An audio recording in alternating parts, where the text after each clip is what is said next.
liberty and justice for all. Confirmation of open meeting notice. Meeting notices were posted on Friday, September 30th at the post office, the library, the city hall, and the city website. Thank you. Also acceptance agenda.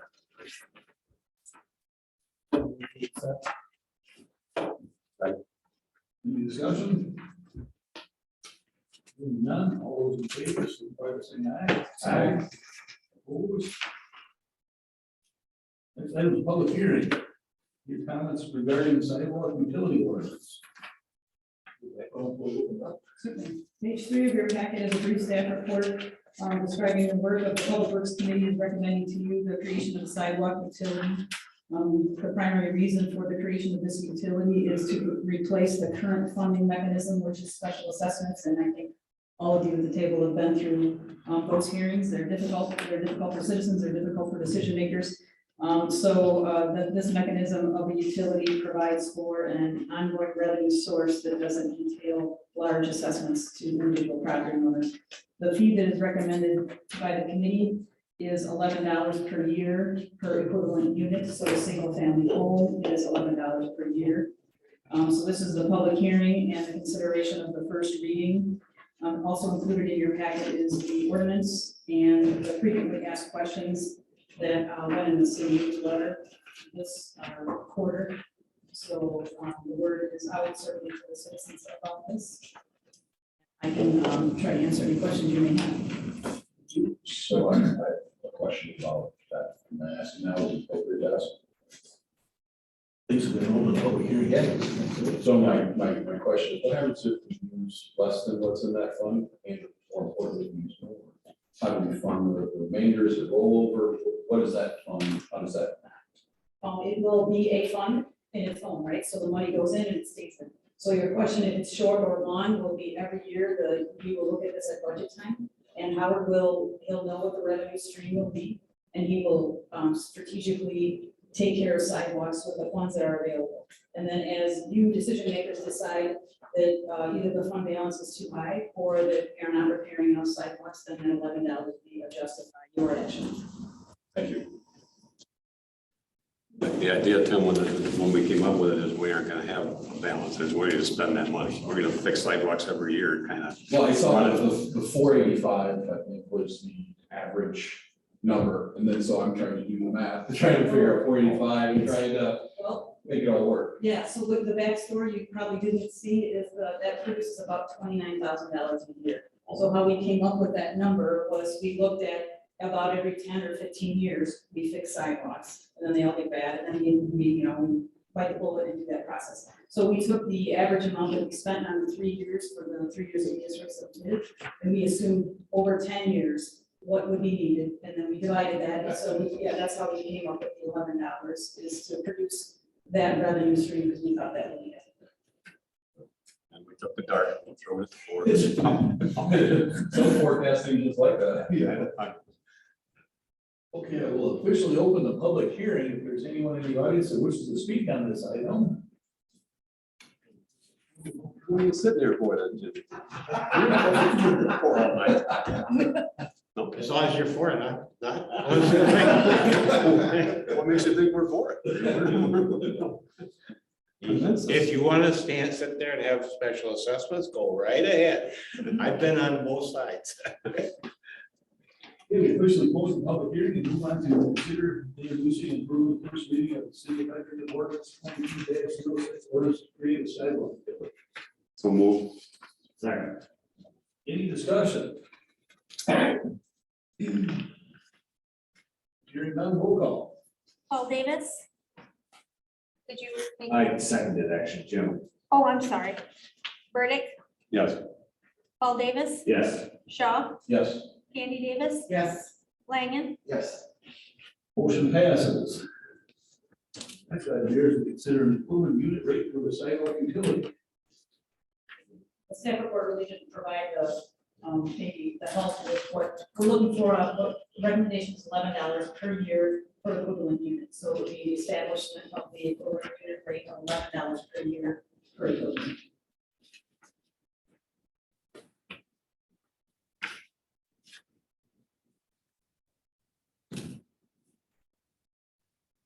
I'll make a motion to set the equivalent rate for $11 per year. Any discussion? None, roll call. Shaw, Yes. Burdick, Yes. Paul Davis, Yes. Candy Davis, Yes. Langen, Yes. Motion passes.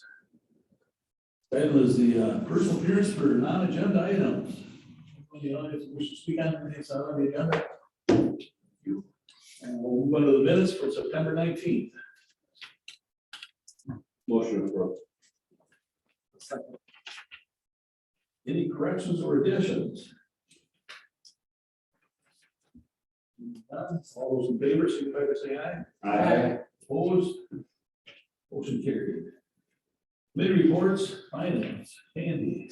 Yep, finance met this evening at 6:59 PM. Finished at 7:05.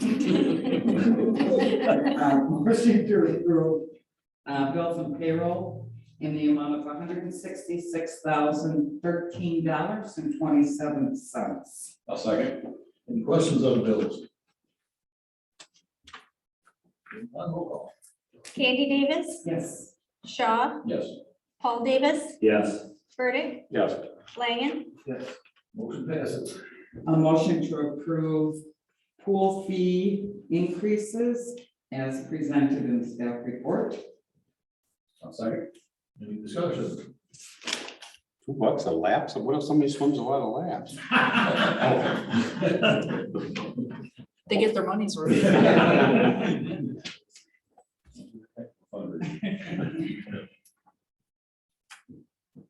What else? Roll call. Candy Davis, Yes. Shaw, Yes.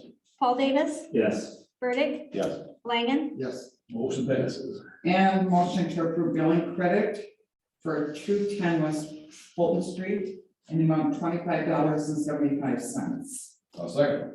Any discussion? None, roll call.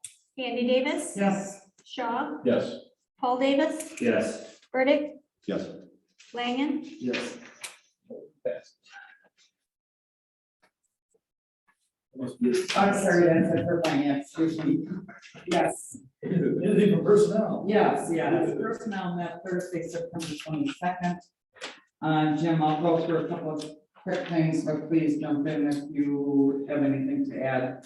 At that meeting, we discussed health insurance for 2023. There was no change in that. There's no change in that. We also discussed dental insurance for 2023 and recommended no change. And with respect to board wage adjustments for 2023, Personnel Committee is proposing, and I believe this is what you'll see in our budget numbers, 4% wage increase. We approved the DPW working foreman position. And you'll see in your staff report, under personnel policy amendment, we had approved, well, I'm not gonna do it because that's next on the agenda, but we had discussed a step increase threshold policy to be to occur either 2,080 hours or 24 months from the last step increase. And the main reason for that is for the library, we have a lot of part-time or small hourly, what do I want to call it, by the time they accumulate their hours, it's several years before they get any type of step increase. And if you recall, a year or two ago, when we did the wage study, they were well below the average, so we had brought them up, so we hate to get too much behind that, so. Those were the things that we discussed at personnel. Should you have anything to add to that before we get to number 2? No, just the staff report says 2 years and we said 24 months, which way it's written. That's a good. Policy. That's what it says in the policy. Which one? 2 years is what it says. That's what it already says, okay. Well, I think the amended language is on page 17 and it's written as every 2 years. 2 years, okay. You can, if you prefer 24 months.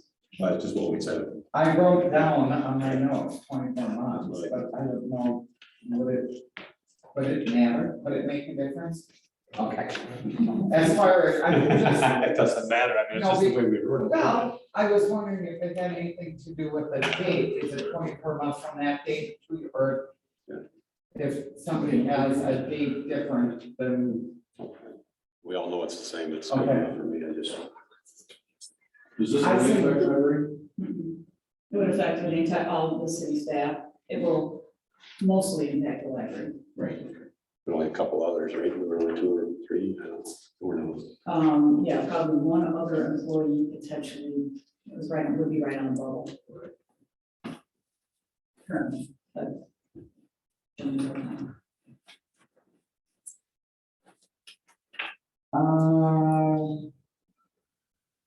then I would, I'll make a motion to approve an amendment to the personnel policy regarding step wage increase threshold policy. To reflect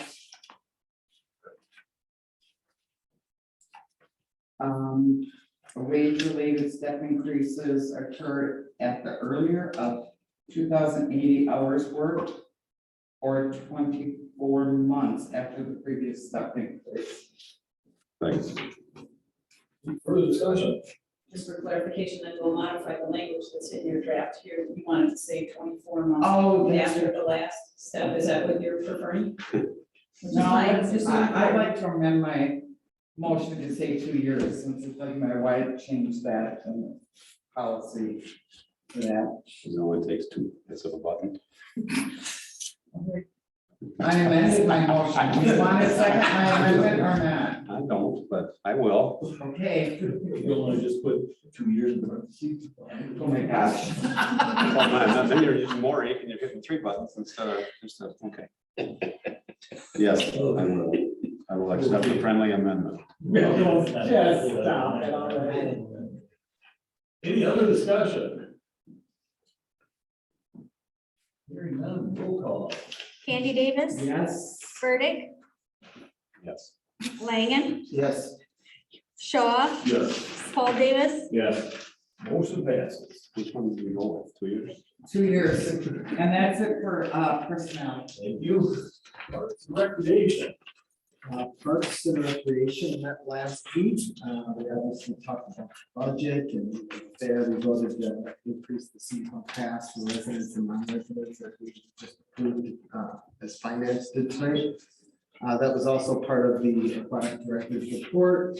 Where we learned that the pool covered 70% of its expenses this year and had a record-setting attendance year at over 23,800 attendees. 20. Yeah, let's, never mind. You're correct.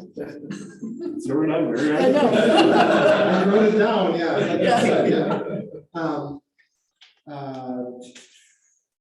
We also talked of our approved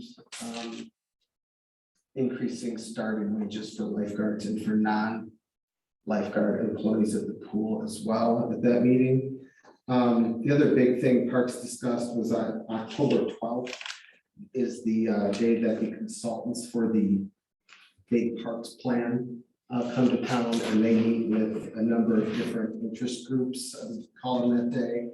One being all like the soccer, baseball, all the sport leagues, another being students and schools and the athletic director, another being the festivals and arts community.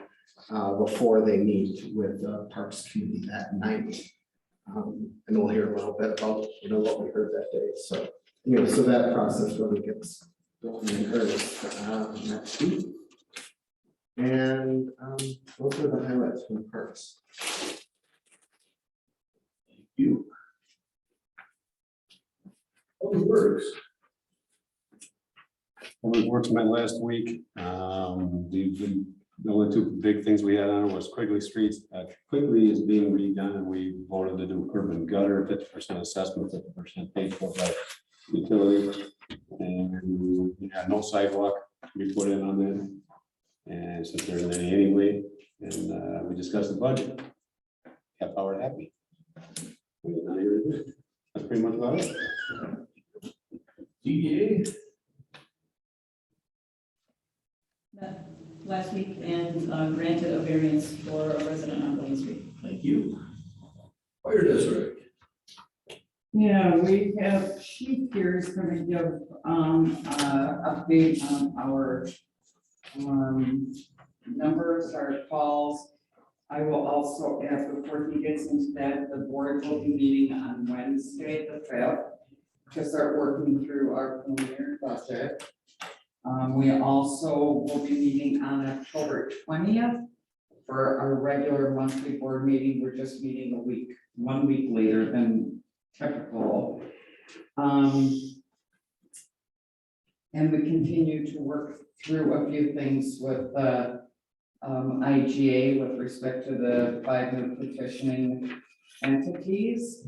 And I believe Mayor's looking at some possible dates soon to hold a special council meeting for us to discuss the IGA. Chief? Do I need the microphone or you got anybody on the air? So you have a copy of the report. I'll just kind of do the color commentary. It's the first business day of the month, so you see the word preliminary all over this. Couple of numbers that are missing, but for the month of September, 103 calls for service. So again, kind of an above average month. Year to date, we're 8.4% over last year. You can kind of see how the incidents broke out. Over on the right-hand side, kind of the call out with the number of multiple incident days. The most interesting one, we did set a new record for simultaneous calls in a month. We had 18 simultaneous calls during the month of September. So if that number sounds astronomically crazy to you, it is. There was one point, and I know Candy sees these things live. There was one point, if we had 4 ambulances, we'd have 4 ambulances on the road. The good news kind of has a financial tie to it. Of those 18 simultaneous calls, the district was able to handle 16 of them with our own resources. So there was only 2 times during the month that we had to bring in mutual aid. And I'll get to this when we get looking at the numbers on the backside. But if you look at it strictly from a financial perspective, that was 16 calls that we were able to bill for as compared to giving that money away to somebody else. So you'll see the impact of that here in a second. By municipality, Edgerton was 61 calls for the month. You're kind of leading the pack, drove up the percentage so far. Edgerton up to about 54% of our overall call volume. We were deathly afraid as we were getting close to the end of the month, we weren't going to hit the 5-minute mark, which is our goal. And good news is we did 4 minutes and 59 seconds on average in Edgerton. And that is, I mean, tongue in cheek, but that's something we're very proud of. With everything that the world was throwing at us during the month, those numbers are pretty impressive. No actual updates on, so now you see, these are just carryovers from August, the inspections. We were 2/3 of the way through the year with 2/3 of the inspections done, so we're on target there. Staffing, no real significant changes. I'll do a couple of color commentaries here. We are starting to see what I would call an unusual number of people who are interested in joining the Edgerton Fire Protection District. We are getting some really quality people that are coming with paramedic certifications, with firefighter 1, firefighter 2, hazmat certifications. And what we realize is they're seeing what's on the horizon. They're seeing where we're going, what we're working on with the 10, actually 11 municipalities. When you, and we're seeing people who are genuinely want to be part of that.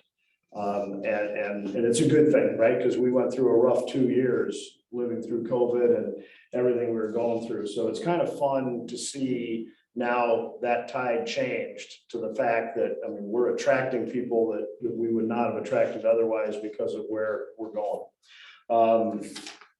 On the backside, financially, a couple of things about those numbers. First of all, lower right-hand corner, it's always good when they're in green, right? You guys get that. The one thing about the interfacility transfer number, again, we've covered that in the past, why that number was upside down and was going the wrong direction. We have turned that around. We actually track that on a daily basis. So I do happen to know the September number for interfacility transfers were $17,000 in the hole. So we continue to close the gap. Not that I could say that that's, right, don't know, right? But if we continue to improve that by $5,000 a month, we have a path to get to break even by the end of the year. And then if we can address the lack of paramedic personnel availability, we get that number going the other direction as well, or, more positive. So very positive there. You see the positive balance, the 62,000 on the 911 operations. And I give you in the far upper right-hand corner what our average revenue per type of call is, because there is a percentage of calls that are not billable and things like that. So you kind of see what that average is. Take 16 calls that we were able to cover with our resources as compared to having to bring in mutual aid. Apply those 16 calls against $487 per call. That's about $11,000 in revenue that we were able to bring in for the district as compared to giving that away somewhere else. So they're trending and anyway, it's a good story and one that we think, again, appreciate everybody's support getting us through the ugly times, because now it's starting to look a lot better. Emergency events, one of them noted there, we did have a fatal crash out in the town of Porter. What is not noted here was mainly we had a period of 2 days where we dealt with 4 fatalities in 2 days. Which adds a huge sort of strain. And I know Bob's in the same situation with his officers. They were involved in several of those. It was kind of a rough period on our personnel. Parenthetically, drug related in the other cases. Activity, the biggest one that was sort of interesting, many of you know, or you saw in the newspaper, we got a couple of very sizable donations from local philanthropic groups and businesses. We're looking at a very specialized drone that is designed to fly over water. Ordinary drones do not fly over water because they can't sense where they are. This one is very specialized. Not only does it fly over water and know where it's at, it can land in the water if that's by accident or on purpose. When you land, the cameras, you can actually see under the water, which would be really cool if we weren't dealing with the Rock River. I'll just don't see very far in the Rock River. The donation that was made by the Masons allowed us to add thermal imaging to the drone, which again, at night out on the lake is really important when you're trying to find somebody in a 10,000 acre lake.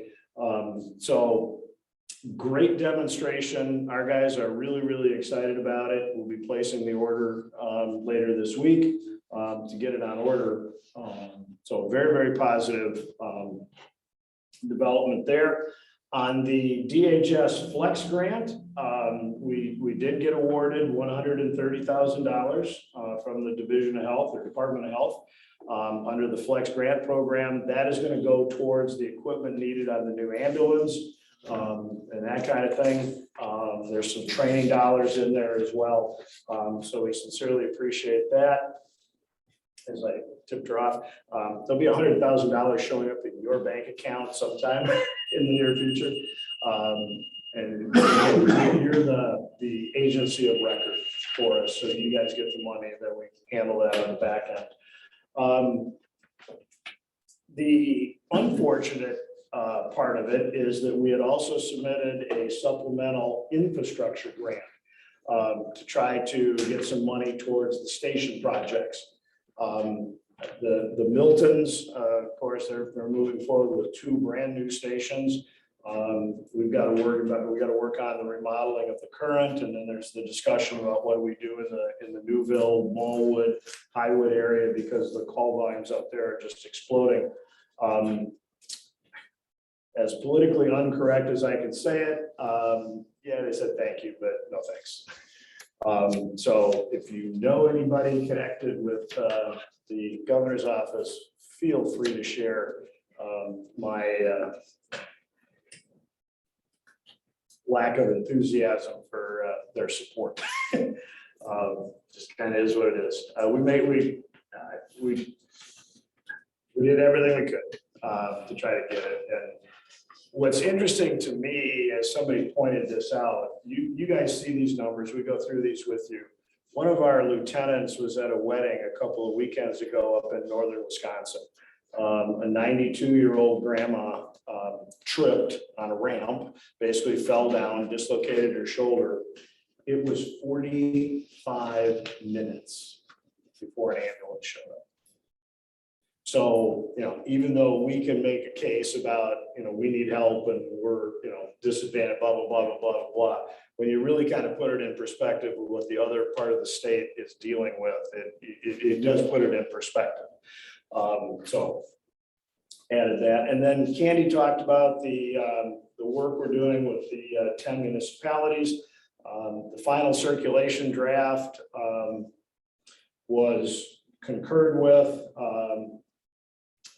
on the 28th. Bill has not seen it to take a look at it yet. The thing that we worked on at the very last moment, and the timing was perfect.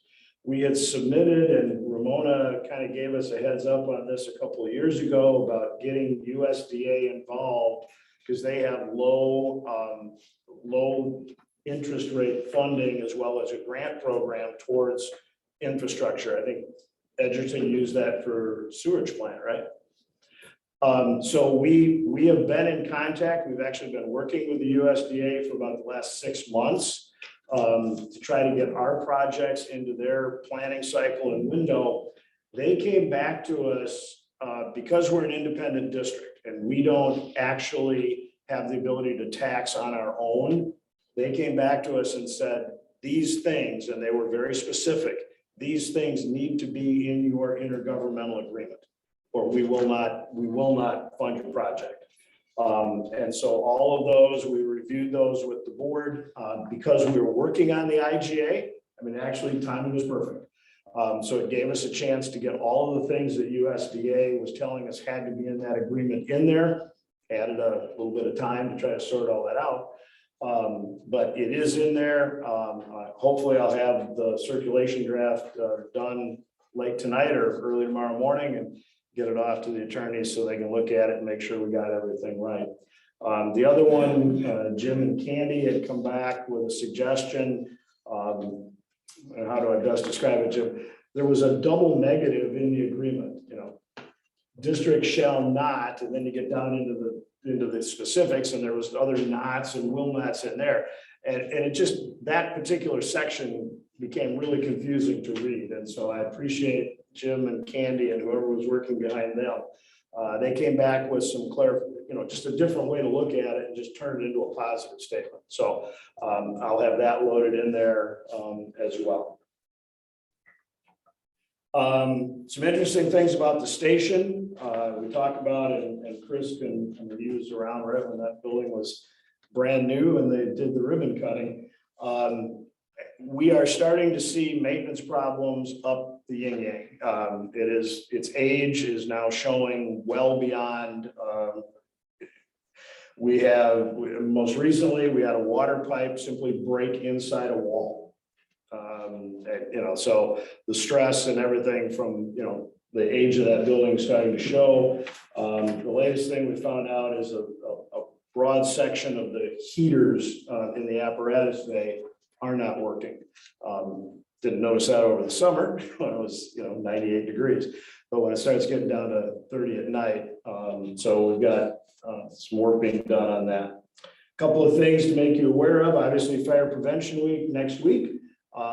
Crews will be in the retirement homes and the nursing homes and schools, in the preschools, just out in the community, doing a lot of things. So you'll see a lot of the trucks out.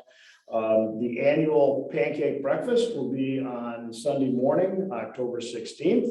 It is going to be in the drive-through format again. We want to try to get it back inside the building, but just didn't work out this year.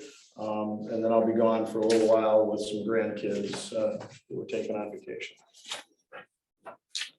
Thank you. Thank you.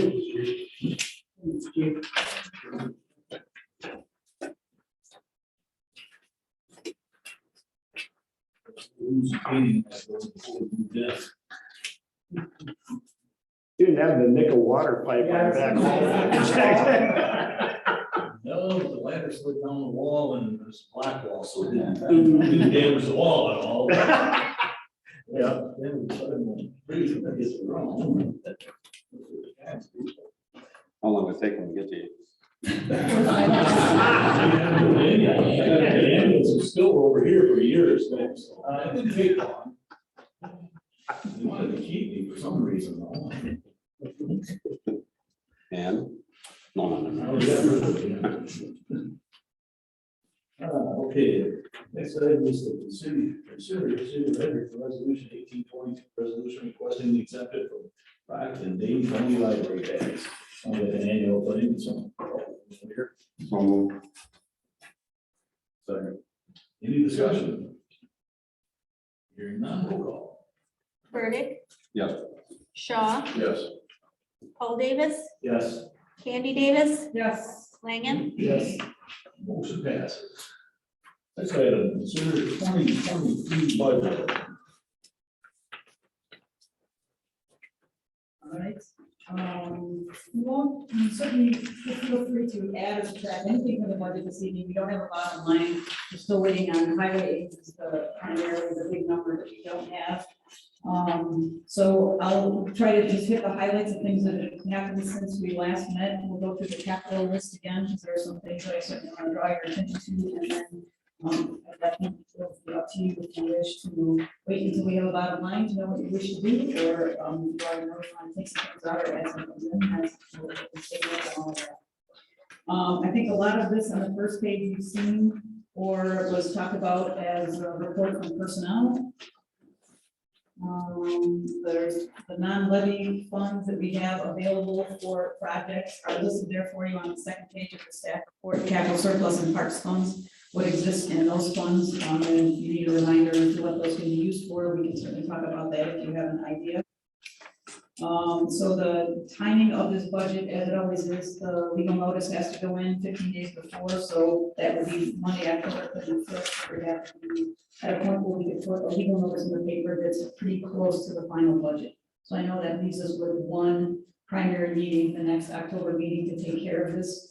The estimate right now is this doesn't look horrible. So, you know, sometimes we start out with $200,000, so we just don't know for sure where we're gonna end up until we get the last of those figures in. So now I'm moving to the page that is the capital page. And I'll just point out some things that have happened at the committee level that some of you may or may not have been part of. I certainly will answer any questions that we can for you. The toolkit in the center of the page at the top, that number was 70, it's now 40 because Howard has agreed to a trade. So before it was just a purchase and keep the old one. So now that's $40,000, not 70. You'll see the DPW working foreman in that operating column in the first DPW row there that was talked about earlier, and at maybe it was in the last draft we saw also. And now I will go down to the cemetery. You will note that that cemetery mower is now gone. So the plan is, you may have known that Howard, because the utilities mower after 20 years died, we were going to sell one of our old mowers to the utilities. He is going to now instead have the utility buy our first electric mower. So he's going to investigate that. They don't need an enormous mower like we do for the parks, you know. So those are much more affordable. The big electric mowers are still pretty expensive. And so he's talked with the staff and he thinks that that is a move that would make sense and that would be move us in that direction of having some electric equipment. So he's investigating that. So that cost will show up in, for those of you who are on utility. You would have seen a cost for a mower, but this will be for an electric mower, not a used mower from the city. I will skip down, I think everything else in the parks and pool was in the last draft. We have all the experts in the, well, Howard's at training, going to training tonight, that's why he's not here. So we'll try the best to answer his questions. But if anyone has any specific questions about parks or pool, then I'm going to jump to the City Hall internet. I don't think a number was in there at the last draft. That is, since we went into this building, we've been basically piggybacking off the police station's internet. And we have some of our IT staff think that that is a horrible thing to do from a security perspective. And the technology that's in the elements has been out there now for a dozen years. So our IT people are pretty concerned that when that fails, it'll be a while before we can get all of that equipment reestablished. And that's a pretty key piece of what we do. So now pretty much the whole IT staff is saying it's probably time that you get an internet connection that actually is not over the air. So when we built the building, we installed all the conduits, so it will be very efficient to install that, but that $1,200 is the operating cost to have that internet service. Where is that, Ramona? I don't see It's it. under general government, City Hall internet. Love column. Oh, thank you. Oh, got it. Okay. And then the other highlights, we talked earlier at public safety about a resource officer, a school resource officer. The chief introduced a concept that the school is pursuing a school resource officer. It would be one of our employees. It would be a sworn officer that would provide that service there. If you wish to pursue that, if the school, first of all, says they wish to do it, given the current discussion about the breakdown of the cost, with everything, with a new officer and a higher paid officer getting 75% covered by the school, there's about an $8,800 cost to the city for having that additional officer and the officer at the school.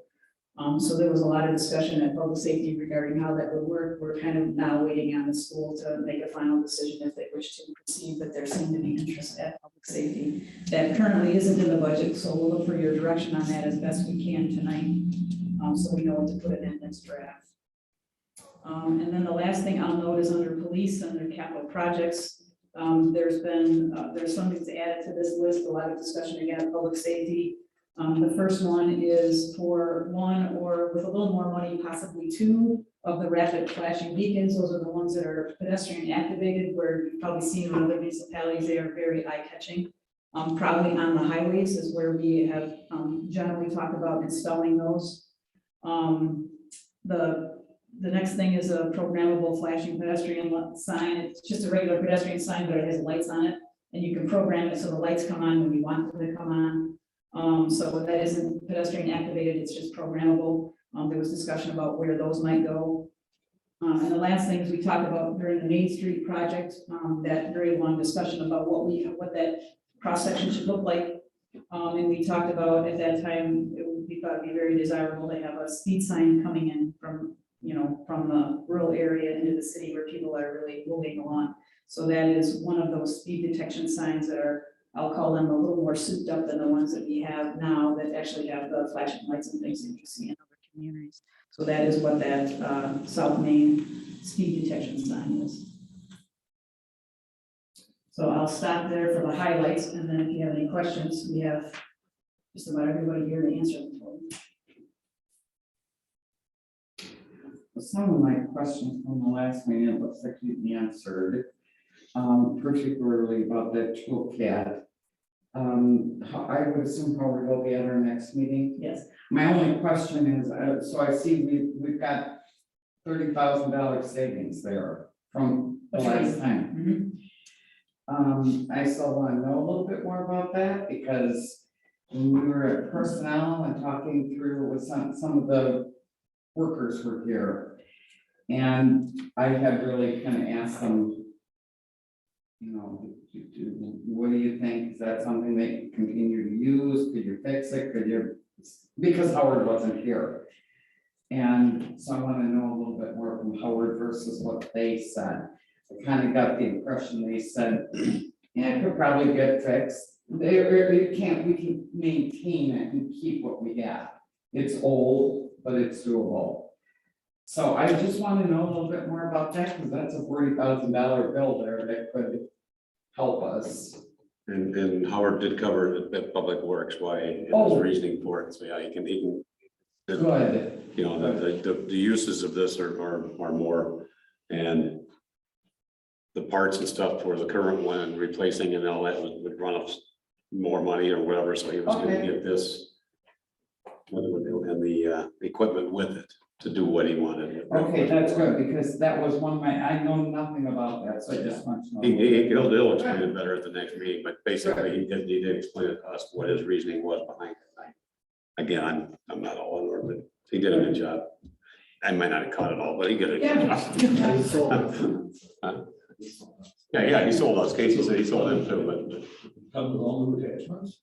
no. No. That's one of the reasons we had talked about, that piece of equipment, replacing it as opposed to going to a different piece of equipment, because he has many of the attachments already.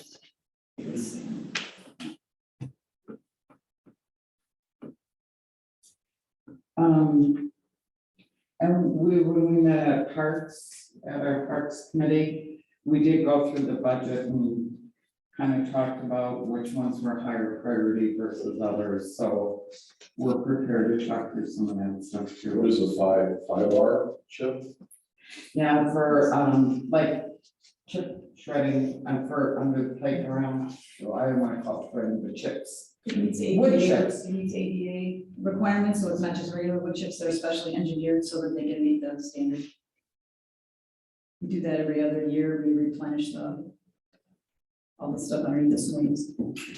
Oh, and since you're here, Mhm. at the last Parks meeting, we didn't have the amount for the grates for the Yeah. pool, do we know that yet? Well, I got more information today. Okay, So John was down winterizing the pool today, and he actually said that the grates were deteriorated from the sun, but he could flip them over because the backside is good, and we could last a couple more years with that.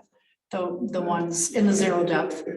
We just have to pay for labor for him to do that, and he said it might be a little, it'll take him a bit to do that.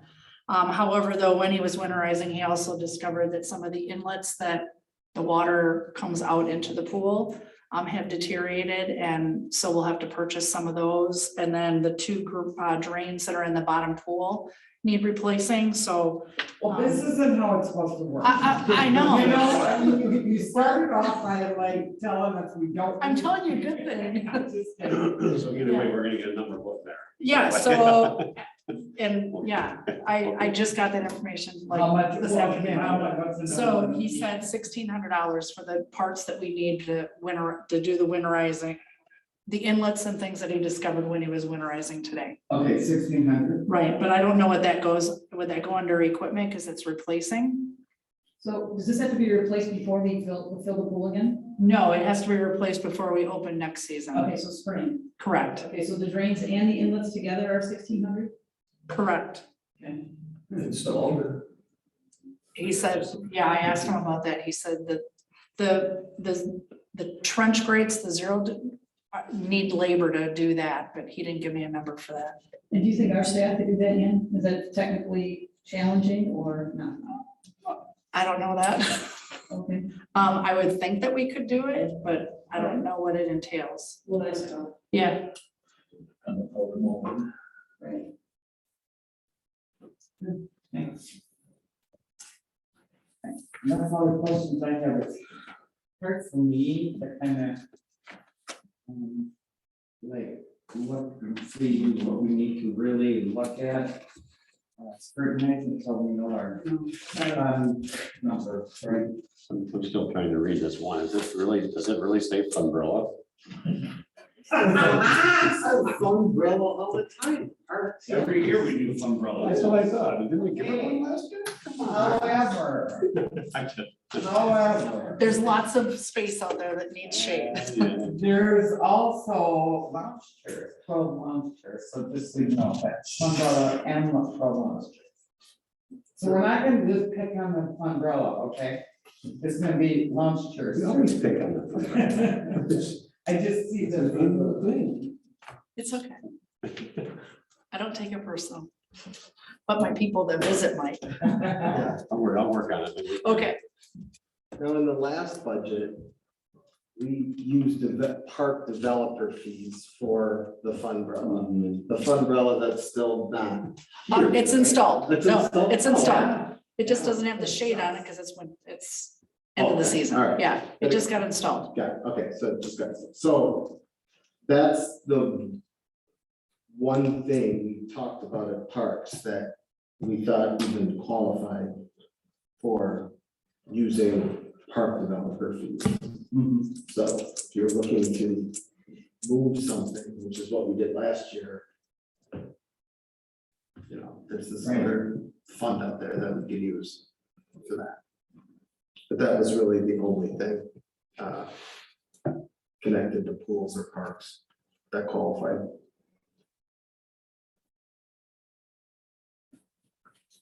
It wasn't really me to get it. Oh, no, I that's- just. That's what I said. I don't take it personal. It is. Well, there's not much we can do with it, if we have some numbers to shoot for. Else have anything they wanna put in, or Don't have any input. put in, or take a I copy? have a question about, school resource officer, should we put something in the draft budget or not? We might as well Yes. start out with it and just see what we. Okay. Yeah. And we're still waiting on the school board to approve that. Yeah, have it in, at least to be prepared for it, I guess. I know Ramona always asks me this question. For our portion that'll be coming to you, we can, and the district board doesn't know this officially yet. We will clearly meet CPI +2. We're not gonna have any problem doing that.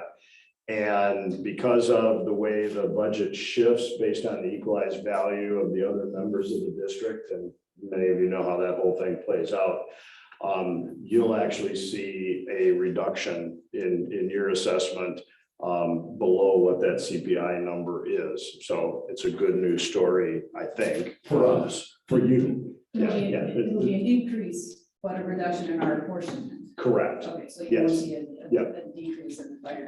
Yeah, no. CPI +2 is 9.7. And then the other, probably the most critical thing, you folks, when we were going through the salary disparity discussions, we had that broken out by year. Depending on whether we move forward or not with the integration with our neighbors, if we move forward with the integration, the salary disparity goes away. The savings from the integration with the other municipalities and the sharing of the common costs, all of that salary disparity for 23, 24 and beyond is covered. So that should be a good thing that you don't have to worry about. Going forward.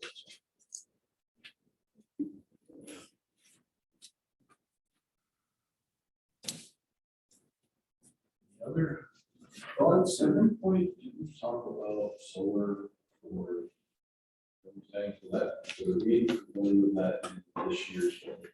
That would be, ARPA was the funding source, right? So if we put anything in, it would be a line item with kind of a funded by another source. So the reason there's anything in there is we are, as you may remember, we have received an energy grant. So we are diligently working on the solar piece of that to try to have something kind of before year end. So we have a consultant lined up for your consideration to help us spec that out. And so we're really hopeful we can do something next year. there will be lots of conversations about, the payback and what makes sense. And one of the items on here that doesn't have anything written after it is the roof at the library. That will all be part of the solar project, That's the so. reason I brought it up.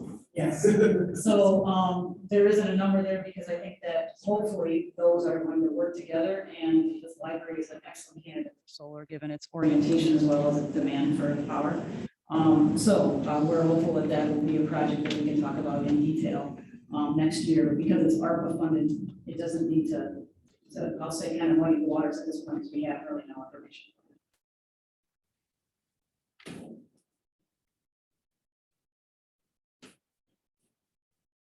No?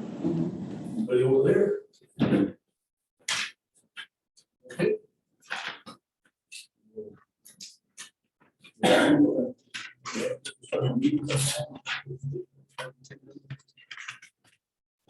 This is probably Monday month this year, but this is probably Monday month this month.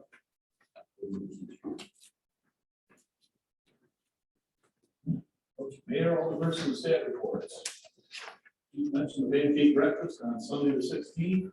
And if you want to have pork chops the Friday before, that's Stony Park on Friday the 14th. So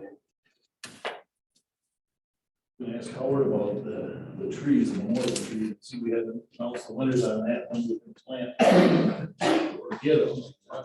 Yeah, we have probably, 4 or 5 of those trees to plant in the fall, so I think it will be this month probably. We'll let you know. That's all I have. Does anybody else have anything? Andy? I do, oh, I'm sorry.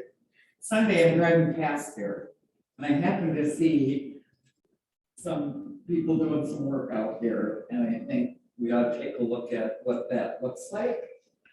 Where our walk out there, our walk area or whatever that The little, plaza. by the plaza, it looks beautiful. Oh, Did you notice who it was? I did.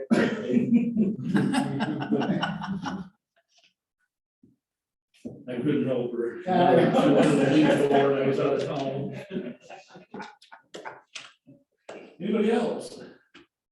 Coffee with a Cop on Wednesday at Cafe on Main Street between 8 and 10.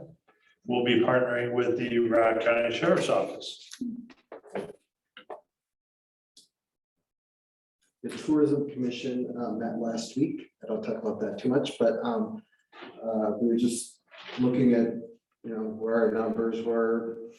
Everything is pretty much on budget as we thought, room taxes would be, and we're completing a visitor's guide that'll be out in the community soon. That is something actually in hand that promotes things to do in that Fulton, Albion, Edgerton area. Anyone else? Otherwise, we can move on to number 14. Make a motion. I'll second. All those in favor, signify by saying aye. Aye. Opposed? Carried. We are adjourned.